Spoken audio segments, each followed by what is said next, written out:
Today, the topic of the keynote is higher education leadership for 21st century learning. For delivering the keynote, I would like to call on stage Professor M.M. Pant. Professor M.M. Pant is the founder of LMP Education Trust, an organization promoting new age learning and supporting underprivileged learners. Professor Pant is pursuing new pedagogy, technology, tools, and curricula for educating for behavioral change to prosper, flourish, and thrive in the future. He has been a former Pro-Vice Chancellor IGNOU and has been on the faculty of IIT Kanpur, MNIT Allahabad, and faculty University of Western Ontario, Canada. Welcome, Mr. Pant. I think they said the keynote topic is higher education, leadership, etc., in the 21st century. I think we have a very fundamental question. Will higher education exist in the 21st century? Or even more fundamentally, will higher education institutions exist in the 21st century? All of you are connected with education, and especially say management education and engineering education, do know that several hundred institutes of management closed down last year, several hundred engineering colleges closed down, and you do know that many of the institutions that we have, which are government funded, are really on life support systems, because left to themselves, they really charge real costs, they would again have to close down. They survive only because the fee is very little, and there are lots of advantages of being a student concessions of various kinds. But anyway, the narrative that I want to talk about today is around these things. It's a very tough thing because things are in transition, huge transition. There is the old, and old is very old. So you have reputed universities like Oxford and Cambridge and Bologna and Paris, which are 1,000 years old. Our own Nalanda and Takshila have become monuments, and even Amartya Sen can't revive it. And we have new systems, IITs, which have 40% shortage of faculty. How can you say I have an IIT and I have 40% shortage of faculty and still continue to sort of not hang your head in shame? Because it's very simple that we all know the government is not very liberal in giving you faculty positions. So getting faculty positions itself is very difficult. They will take the most stringent ratios, and then you don't have enough of them, and you say, I am wanting to be whatever. The president has said some 6 times during the last year that our universities don't find their ranking in the international thing. And the president is the visitor of all the universities. All the central universities, it's the president who's the visitor. So it's a very interesting situation to see what's going to happen to higher education. And actually, when I'm talking what happens to higher education, I mean higher education institutions. I don't mean that there won't be higher learning. There will be higher learning, and learning will be pursued. Already it has shifted. The universities are no longer the focus of new knowledge being created. New knowledge is being created in research laboratories, which are very often private. It is created in consultancy organizations. So McKinsey Global Institute, you will rely more on than Bareilly University or Muzaffarpur University for telling you what is going to happen in the future. And there are KPMG reports, others reports, and so on and so forth. So it's a very interesting kind of a situation where we are in, and we are in a situation where educational disruption is about to take place. So what is the key message that I have here? The problem for me was that how do I create a short, precise key message which can be conveyed in about half an hour of conversation? And it's especially difficult because, you see, as a professor, you are trained to not make a point in less than 50 minutes. Right? That's what the training is all about, that you spend 50 minutes in a lecture and say all kinds of things and so on. And now you're saying in half an hour, create the direction or make a statement which becomes fairly interesting, straightforward, in some insights as well. I'm competing with the budget speech. In a few hours or few minutes, you're going to have Arun Jaitley giving the budget speech. And in some sense, if they were enlightened enough, this would have formed part of the budget speech. Because the key message I'm saying is, we are in an era of universal higher education at affordable costs. And you all know that this is possible. It is possible today. Over the next 5 years, anybody who really wants to learn can learn whatever he wants to learn from technology-enabled learning at affordable costs. I am not after free so much, because actually free is not really valued. But as long as the cost is not 10 lakhs for a qualification which will then make you unemployable, why not get unemployable for free? If that is what you are going to do, then why not just get unemployable for free? You learn the same stuff which they teach you for 10 lakhs and you are at the same level. So this is the key message that I am trying to say. And interestingly, I don't see all of them here, but I think there are people in this room who can make this happen. So we are not talking theory, we are not talking this thing, we are talking people who have been there, done that. About a year ago, Ramesh Sharma, is he here yet? He's slated. So Ramesh Sharma, myself, a few others, we ran a course on a platform called VizIQ. Is Kalyan here or somebody from VizIQ? I'm sure they will be sooner or later. We ran a course which had 1,000 students from about 90 countries. And because we were supported in some sense by Commonwealth of Learning, we ran it for free. But if you can teach 1,000 students from 100 different countries, why can't you teach 20 million students all over the country? Why do you need to have interest? Why do you need 93% to get admission to a BCom course? I mean, what is it that you teach in BCom which a person cannot learn by himself, herself, or by alternative ways? Why? Because you stupidly have very few seats which you created in 1894 or some such thing, and think that we will continue with that. So you say everybody who wants to learn can learn. You don't do that anywhere else. And because of technology, scale is not an issue. I mean, if you were to just use Facebook as a platform for learning, that's it. And one of the things I'll come to as I come to more specifics is encouraging WhatsApp as a platform for learning. So why I begin with Margaret Mead's quote is that it said, never underestimate the power of a small committed group of people to change the world. Indeed, that's the only way it has ever been. And I see a group over here and friends of this group and an extended group like this to really be able to do that. So just having a conversation. You don't have to. Who taught you how to use the mobile phone? Who told you to go on Gmail? Who told you to use Facebook? Who told you to use WhatsApp? Who told you to use Google Maps? All of you use Google Maps. But do you wait? No, unless Government of India, GSI, gives me a printed map which I buy from Kitab Mahal on such and such thing, I will not use the map. So why do people do the same thing for university degrees? I just don't understand. There's a very famous thing in the Mahabharata, because everybody nowadays you have to talk about, Ramayana and Mahabharata and Bhagavad Gita. So in the Mahabharata, there is a very famous episode called the Yaksh Prashna, where Yudhishthir's brother are actually dead or fainted, and the Yaksh asks a number of questions. The last set of questions are very interesting. He asks that who is happy, and he says, what is the wonder? Kim Ashcharyam. What is and he says, Yudhishthir says, every day people see so many people die, but they still think they are immortal. And I say, Kim Ashcharyam today is everybody, they're seeing hundreds of management institutes closed down, but the ones who are saying, no, we will somehow continue. I mean, if the whole thing is meaningless, how long can you continue? But they believe that. Millions of students do university degrees and don't get jobs. They do engineering degrees, don't get jobs, do management degrees, don't get, but they still want to go to an AICT approved institution, a UGC approved institution. And if you were to say, I can teach you something, they say, no, are you AICT approved or not? If you are going to be jobless after spending 10 lakhs, might as well be jobless without that. So that's the other thing that I want to say.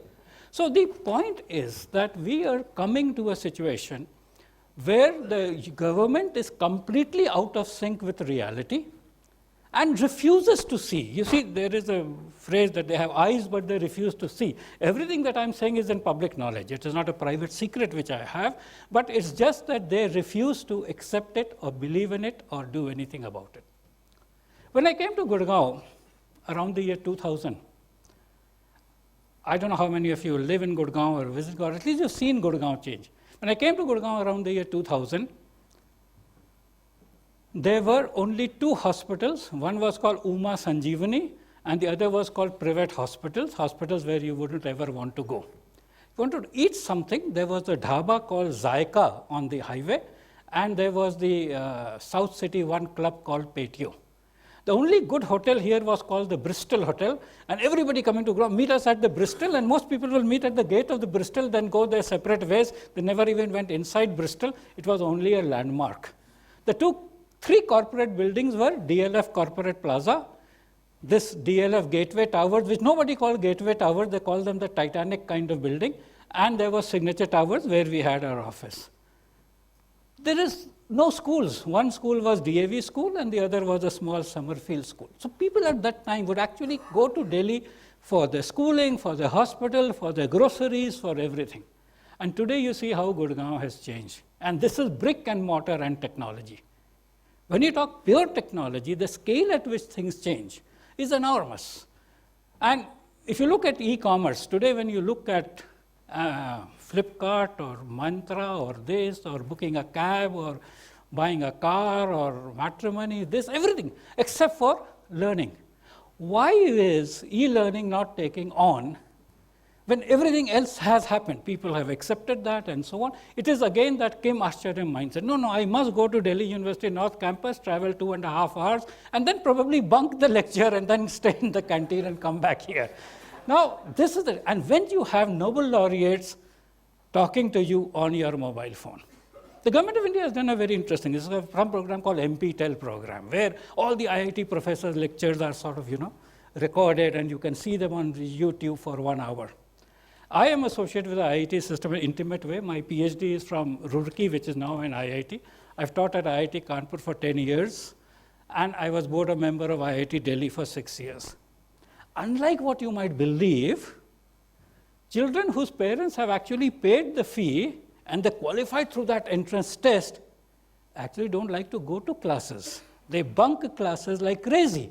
Now, if people who got through an entrance test and paid fee bunk those classes, why would somebody else watch that class on YouTube? I mean, if they were simply to look at that, they would understand that that's not a right approach. But anyway, the story that I'm trying to say is that the traditional model is a failed model. Replicating that model is not the right way to do, and therefore we have to look at something else.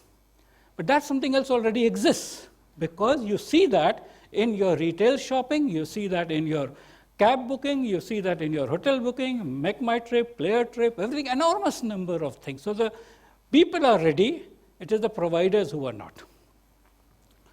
They're struggling at it. I mean, nobody wants to give up the lordship and the wisdom. See, our educational system is based on authority. All of you have got degrees, otherwise you would not be in this room. What happened when you got a degree? Somebody called the Vice Chancellor in a thing called the convocation said, by virtue of the authority vested in me as Vice Chancellor of the university, I confer upon you the degree of this, and charge you to be worthy of. He doesn't say, you and I have spent time together, we argued, we debated, we disagreed, we analyzed data, we interpreted things, we made bar charts, pie charts, contested. No, nothing. By virtue of the authority in me, I grant you the degree. And that's why lots of useless degrees are being granted. How can you do that? You see, as society evolves, it moves from status to contract. This was said by Henry Maine in Ancient Law. What does it mean? That status is authority. The king said so. The king can do no wrong. Our model was that the king can do no wrong. Now we have a democracy. The government can do nothing right. Now, the point is, this is what it was. So as society moves, what does it mean? I don't accept authority. I accept evidence, relationships, performance, and so on. And in fact, I'm sure all of you have seen US dollar bills, and I'm sure you desire to get a dollar bill rather than a rupee note. In the dollar bill, the message is, in God we trust. So when we used to be in the US, we used to say, in God we trust, rest strictly cash. Now, the Narayan Murthy has changed that to say, in God we trust, from the rest we want data. Where is the data is what we want. And I think that is what is very important. So we are moving from authority to data, from ad hoc decisions to rule of law and algorithms. And of course, you know that we are moving to a data-driven world. You are all talking big data, you're talking Internet of Things, and so on and so forth.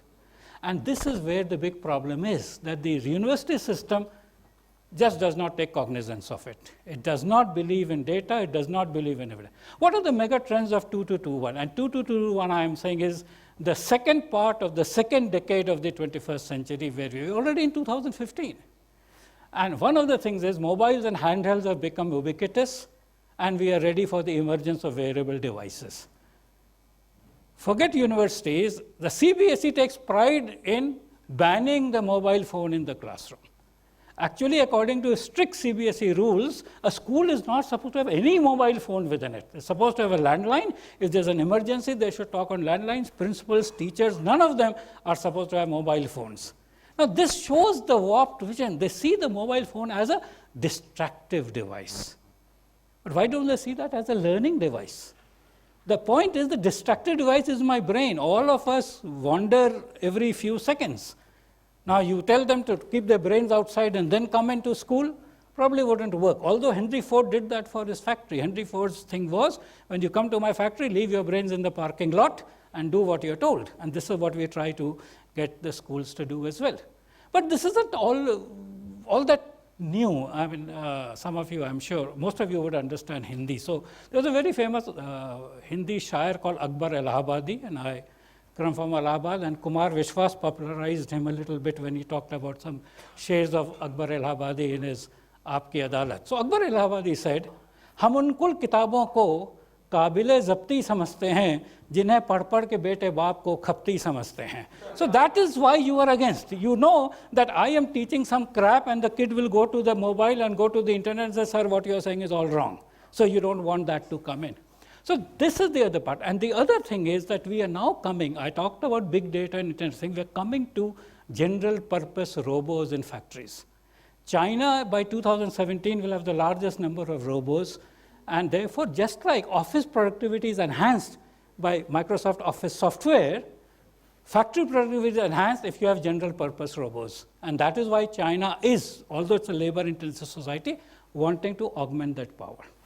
And the second thing that is, next thing that's happening, machine intelligence is surpassing human intelligence. I've given links over here, so if you can get a copy of my presentation from Utkarsh, you can just click at those links. So if integrating technology and higher ed is the answer, what is the question? We know the answer is this. And the question is, and I said this earlier in the very first sentence, see, Benjamin Bloom said this, and as an educational researcher, that the best teaching is one-on-one. The idea of, and you know the assumption is that if you have large classes, teaching will not be so good. And that's why you have small ratios, 1:20, 1:15, and that is why you say you have a shortage of teachers. But suppose you could create a situation where one teacher can teach 1,000 students. Teacher shortages will disappear. And can you get the same thing as one-on-one? Actually, very interestingly, the new thinking is that you can actually get better learning. So all of you are technology oriented, so let me quickly tell you something. If you do one-on-one learning as a teaching model, and then you put many more people, it will deteriorate because they're designed for one-on-one. If you give a lecture, which is completely impersonal, and therefore can be broadcast or audio or video, like movies, it does not matter how many people see that. The movie does not deteriorate with the large number. But if you do social learning, network-based learning, then the learning actually improves, because if you have n people in the network, then the first set of connections you make is n into n minus 1 upon 2, that is about n squared, and this is the new paradigm of learning. When you have technology-based learning and network-based learning, the learning actually improves if you have a larger group. And all of you who have participated in forums and conversations and discussions will bear that out, that a forum of 1,000 people is much more interesting than a forum of 10 people. And this is why India's problem, when I said everybody can get education at reasonable cost, is this. And not only that, the education will become better. I can quickly share a story with you. And I think the model I'll say is when they say time's up, I will stop this, and then we can continue to interact on email, etc. I'm on Twitter at mmpant, email mmpant@gmail.com, and WordPress. So let me quickly share with you an example of social learning. I have often had this challenge when I go and talk to school children. School children today believe that they can learn everything from Google and Wikipedia, and people like us are a waste of time. So one of my big quests has been that can I think of a question which Google can't answer? So I looked around, and there is a very interesting puzzle in mathematics, and if some of you know the answer, bear with me for a while. The puzzle is there are 5 zeros, and you have to do something to it so that it becomes 120. And most people will usually be stumped by it. I, of course, knew the answer, and therefore I thought this Google can't answer. So I was very happy. I now have an example of a question which Google can't answer. But before going to the session, I said, let me try it out. So I put it on Google. I have 5 zeros. It has to be made 120. How can it be done? And I got the answer. And you know how I got the answer? Google is not a mathematical performance engine. Those who are interested in that, there's something called Conrad Wolfram's mathematical engine, which does that. But I got the answer because somebody posted this on Google. I was asked this question in an interview. I didn't know the answer, but next time I'm asked, I want to know the answer. So does somebody know the answer? And then somebody posted the answer, which is you say factorial 0, and factorial 0 is 1. So you say factorial 0 plus factorial 0 5 times, and one more factorial 5. Factorial 5 is 5 into 4 into 3 into 1, and therefore it's 120. So this looks good, and you get. But the beauty of social learning is that not only do you get an answer to a question which you didn't know, and you didn't know anybody in your neighborhood who would know, somebody came with the other answer. He says, why factorial 0? In fact, it's very complicated to understand why factorial 0 is 1. Why not use cosine 0? So he said cosine 0 plus cosine 0 plus cosine 0 and 1 factorial, you again get factorial 5. This is the beauty of social learning. This is the beauty of the large group of students that we have whom we put on a network and then try to learn. My quest for that, of course, continues, that question to which Google doesn't have an answer. I know that question, and I can share it with you. That question is, how can Rahul Gandhi become Prime Minister of India? But anyway, so as I said, it is now important in present-day context to quote from Ramayana, Mahabharata, and other shlokas. So here is one shlok which says that when learning happens, part of it happens from the teacher, part of it from the learner, part of it from the peer group, and part over life. It does not mean 25% each. You can take like you have heard of that rule 70-20-10 rule in training corporate. You learn this. You can create your own ratios and have your own precise formula. What I'm saying is technology allows all of them. It empowers the teacher, it empowers the learner, it encourages the peer group. I just now talked about social learning. And what you see over life can get condensed and crammed because you can see a lot of things. You don't have to wait for a lifetime. You can get so many more studies, case studies, and so on and so forth. So higher ed is now ready for disruption. What we are talking of is subject matter learning is no longer important. It is learning to learn which is important, learning to think, and of course, the teacher-learner duality. Suddenly, the difference between a teacher and a learner disappears. In fact, Richard Feynman has a very nice way. So if you really want to learn something, imagine you have to teach this. Don't imagine you have to pass an exam, because if you imagine you have to pass an exam, you will only do that much.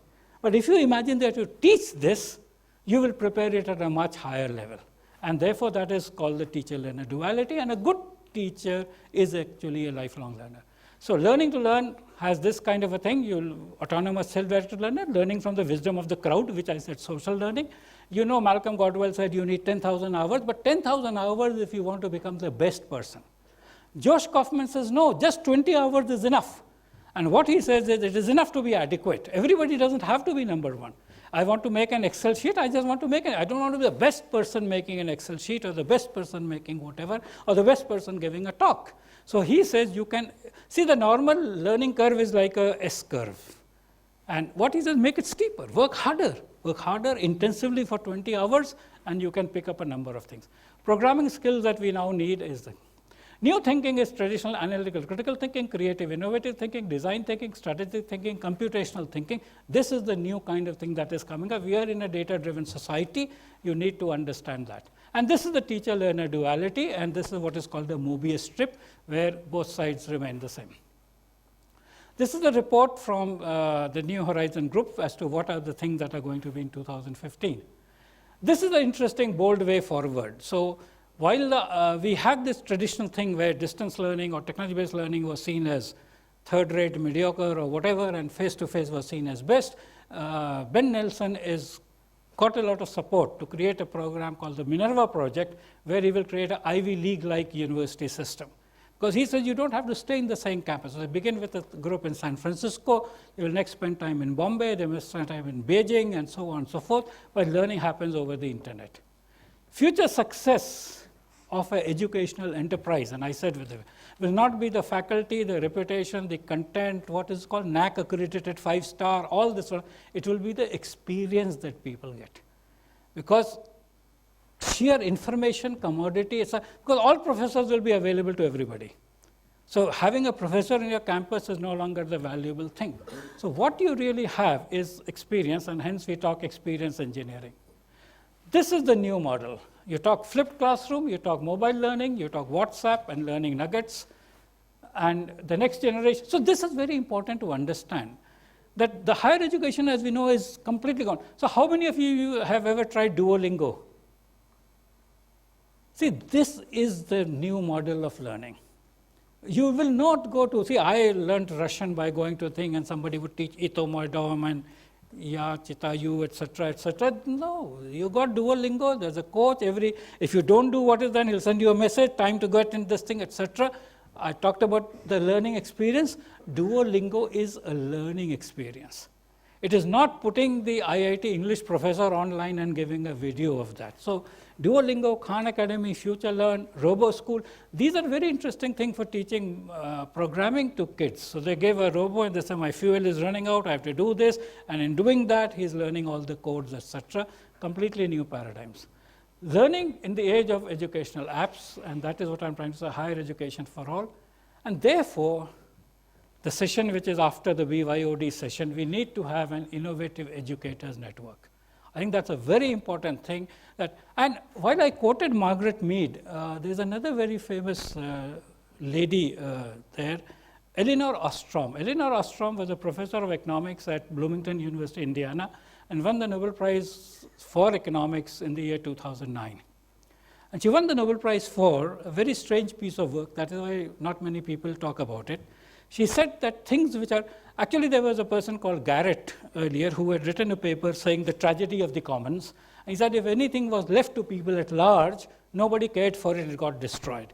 And therefore governments must come in, and then governments mismanage, then the private sector comes in, and that was the standard model that we had. What Elinor Ostrom did for a Nobel Prize work is to demonstrate that for many things which are held in common, neither the government is a good thing, nor are large corporates a good thing, but the community to which it belongs is the right thing to make it happen. If you look at it, our culture, etc., the Durga Pujas that we do, the other religious cultural festivals we do, are all done by the community. I think learning is an activity of the community. And it was so before the British came. Actually, it's recorded that when the British came, they wanted to know how education is organized. They were told it's organized by the community, and they said immediately it must stop. And that's how we got the state-sponsored education in that sense. And don't confuse with state-sponsored terrorism, but it is very, very similar in that sense of the word. Educators, who is an educator? Every learner is an educator because you are educating yourself. A teacher is an educator because you are in charge. Every parent is an educator because they're taking charge of the children's learning. And I think that is what we really want to do. And edupreneurs, those are, of course, their things. And like farmers don't really grow crops, but create conditions for crops to grow, innovative educators create conditions for learning to happen. And this is the key message that I'm trying to say. You know, typically in a network, something like this. And this is derived from the MOOCs. You heard MOOCs was the buzzword of last year. Everybody is doing that and so on. So if you look at MOOCs as the broadcast and WhatsApp and social learning as the intimate learning, together you have created a model which is talking of a model of personalized learning. So I'm saying M-Learning 221 because this is what we're saying. So reclaiming learning by learners and educators. So actually, to me, what the shift has happened is when e-learning and technology-based learning came, the first thing was that it's the teacher who is going out. And e-learning companies coming in. Actually, when the whole story is told, the teacher has become more important and central, and the role has expanded. Much like in healthcare, with technology, the doctor's role has expanded, the doctor has become more important. The intermediary is the institution. Why do I need an institution? I need an institution. What UGC says you must have 20 acres or 100 acres or whatever of land. Why do you need 100 acres? The learning is happening in this brain. The learning is being sent by the other brain, and you just want things which can connect the two brains. And what better than internet and mobile and learning analytics and search engines, etc., which do that connection. Authority and regulators have to give way to learner community. And what I am saying is, first you learn to use the mobile, then you use the mobile to learn. That's the manifesto. Pedagogies we use are constructivism, heterogogy, nano-learning object. It's delivered as email and WhatsApp. And as I said, we ran one course on VisIQ. We ran another very interesting course entirely through email and WhatsApp. So the students will get 3 emails a week, Monday, Wednesday, and Friday. And there would be a discussion group on WhatsApp in which they discuss things. And there has been a fairly interesting kind of a experience that has been there. So you can supplement with it a call center, a multimodal contact center if you want. That is all that you need. Platform agnostic, because we're talking BYOD the next session. I think we'll use things which are platform agnostic, so you can use things which are like that. So you have a BYOD model, you have an innovative educators community, and you've got learning in whatever way you want. What are the types of didactic content? Videos, audios, infographics, stop motion animation, etc. And what you can do is you can have the same thing in different formats. You can have the same thing as a text, as a podcast, as a video narrative, as a game, etc., etc. And those who use Duolingo see that. So micro lectures is what is going to happen. I began by saying, as professors, we are trained to teach for 1 hour, often without making a point, or at least making just a few points. We have to learn to speak in 1 minute, in 3 minutes, because if you don't, as I say, if you can't drill or get to the oil in 3 minutes, then stop boring. So this is like educational stacking. So what you're saying is you're at the traffic light, you can quickly learn something. You're waiting for something, and just like in business, they say you must have an elevator pitch if you want to go to somebody. I'm saying a teacher must have an elevator pitch on every point. By the time he's going up the elevator, he should be able to convince the other person. Albert Einstein once said this. Albert Einstein said, if you cannot go out and explain to somebody who comes across what you are talking about, you really don't know what you're saying. If you need people who have to pass an entrance exam and do this before they can come to your class, then you really don't know your subject. Personalizing learning, each learner is unique. And if you know, Ken Robinson has a very nice word for it called the element. Element is where your aptitude meets passion. And I'm talking about element and niche. Element is your intrinsic thing, and niche is the kind of environment in which you can learn. Some people like a huge social environment, they always want music to be there, etc. The noise of, for example, all these people who work in Starbucks, they don't want to work in quiet. Another set of people want to work in quiet. They don't want to be in a very public place, etc. So that's your niche. Your niche and your element together decide what kind of a learning experience. And the person who can create that. If I can say, if you're a loner, I have a very nice quiet place where even if a pin drops, you can hear it.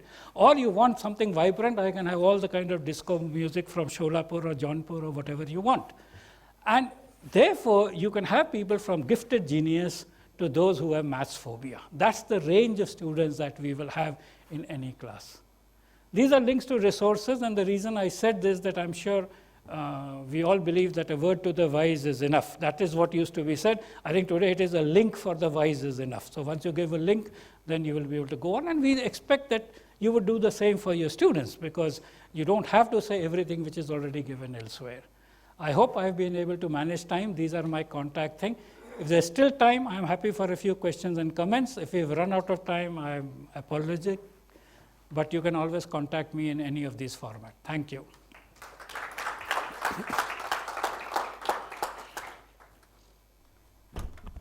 Does anyone in the audience has a question for sir?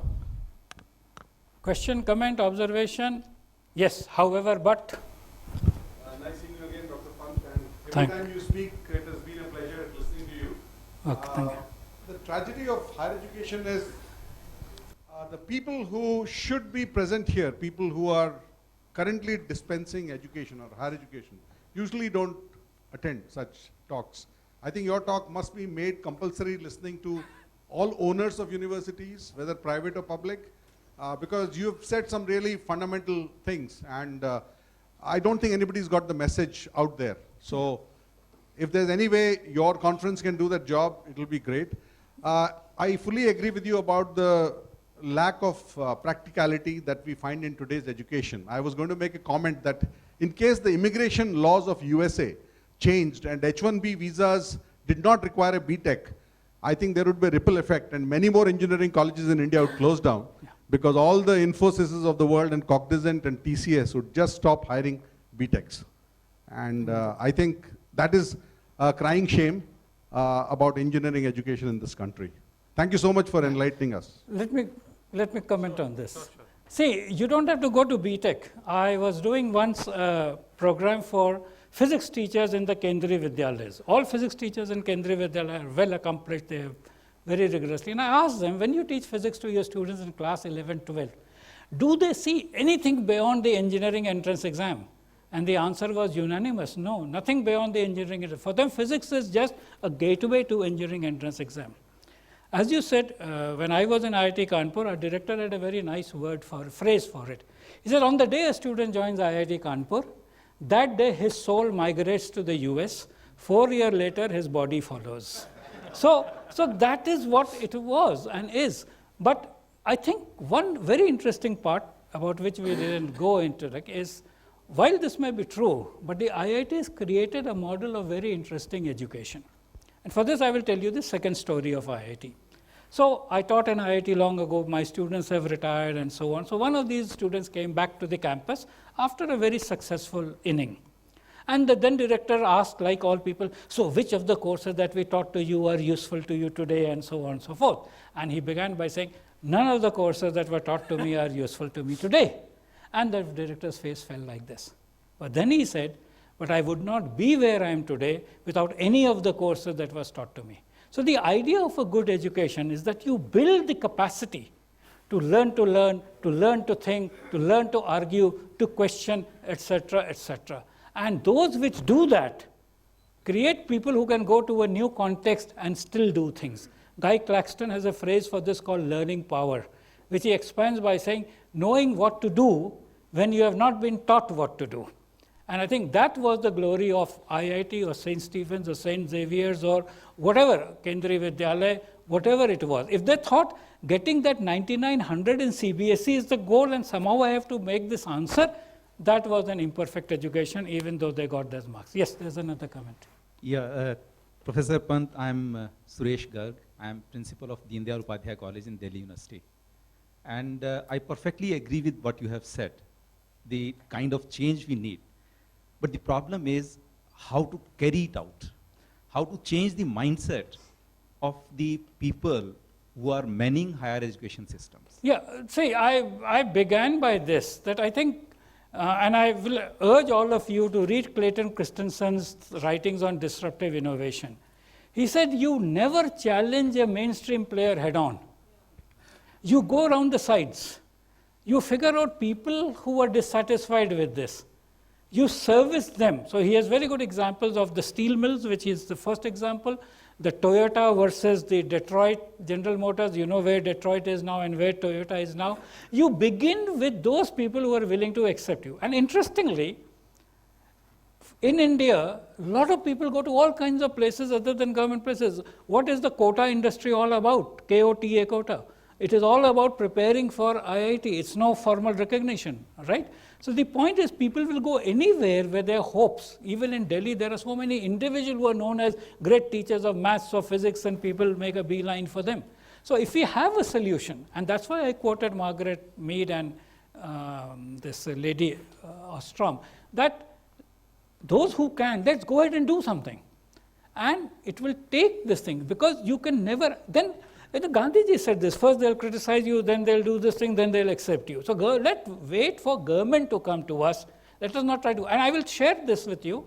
Long years ago, when internet had just been born, I formally gave a report to Delhi government, formally commissioned for that. I also got some small honorarium government rates about creating an internet-based university for Delhi. The Sheila Dikshit was the chief minister. The chief secretary then said, if it is such a great idea, why is it that nobody else is doing it? Even Chandrababu Naidu is not doing it. So that was the answer. So I think if we try to go to those people, it will never work. Of course, if Mukesh Ambani whispers into Modi's ears, everything will happen. So don't have to worry. So don't have to worry about that part. But we will not be heard. And there's no need to do that, because after Modi has been whispered to by Ambani, somebody will have to deliver. And therefore, it will come to us. So I don't think we should worry too much about government hearing. Government will hearing when it's in its self-interest. And it will happen. I mean, I'm sure that we can do various things like that and come in through other areas. And why I'm saying this is that, and that's where, for example, the kind of courses that I'm talking about are not competing with the formal courses. I'm saying learning to learn. I'm saying I'll make you a better learner than you are.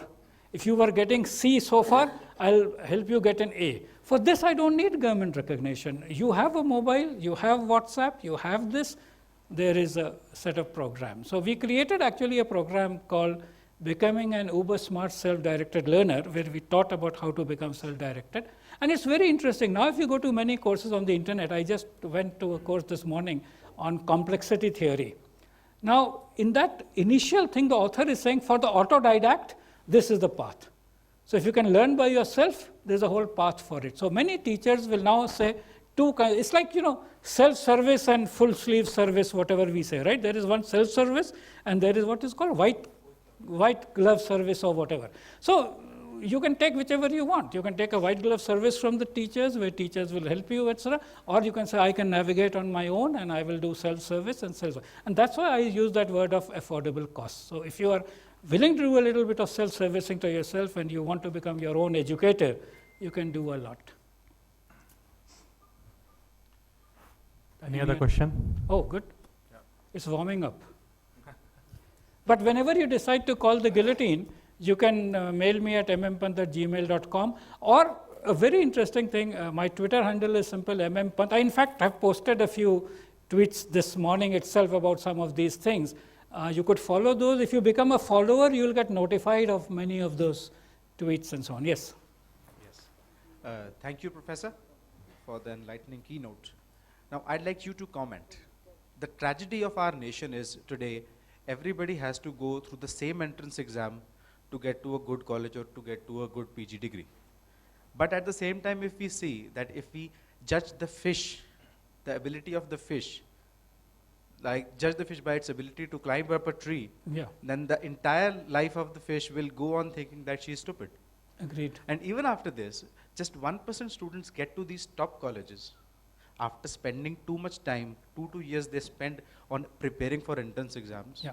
Their parents take loans from banks, 10 lakh, 20 lakh, and pay for their education. Even after that, they're not giving that result. Yeah. I mean, it's not affecting us, it's not So- affecting the society. I'd like you to comment on No, this. no, my comment on this is very simple. Just sit down. See, the whole problem is that when things like this happen, you have to blame both sides. The difficulty is that most people see a few places as gates to further happiness without any effort. So once you get into IIT, everything will happen. Once you get into modern school, everything will happen. Once you get into DPS, what is that, Excellence Center, you will get into IIT. Now, that is a failed model. It is a wrong model. It is a model only to a few. It is actually a Ponzi scheme. It is a Ponzi scheme where 15 lakh people take an entrance exam and you admit only. Why? I mean, I have no hesitation, and I can say it's in any public forum, you can take it to anybody. IITs should hang their heads in shame, and I am surprised why somebody goes to IIT to study MBA, because a person who has 15 lakh customers waiting to pay 1 lakh rupee each says, no, I will take only from 5,000 customers. Now, will you study MBA from an institute like this? Will you study technology from an institute like this, who has 15 lakh customers and says, no, I won't teach you. I will teach you only 5,000. What kind of technology are you? If technology is not about scale, Modi is shouting himself hoarse, scale, speed, whatever. Now, tell me which other person in the world will say, I have 1.5 million prospects willing to pay me.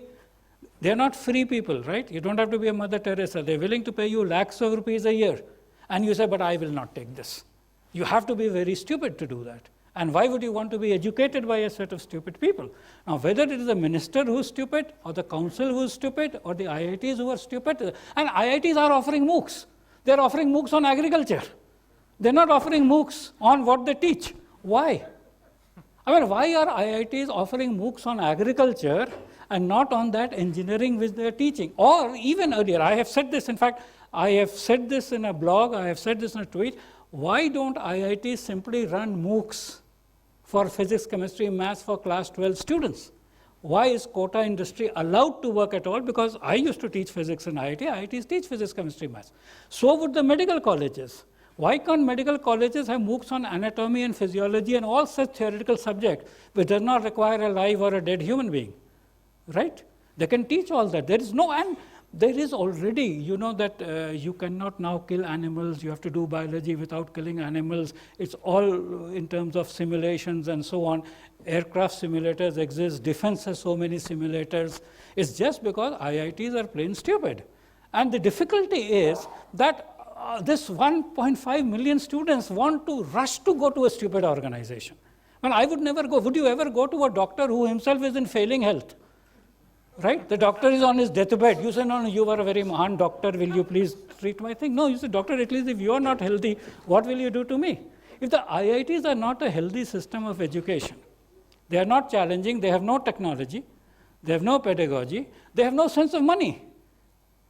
See, who, I would want to know, do you think, and I am saying this before you, if Amazon, Google get together, they can take care of the entire education problem. What is there? Amazon will have a book delivered to you wherever you want, right? Google has so much content. So Amazon, Google, Facebook, WhatsApp, etc. together can solve the education problem. We are sitting like regulators, and those of you who have an idea of Hindi, you know, Premchand had a book called Shatranj Ke Khiladi.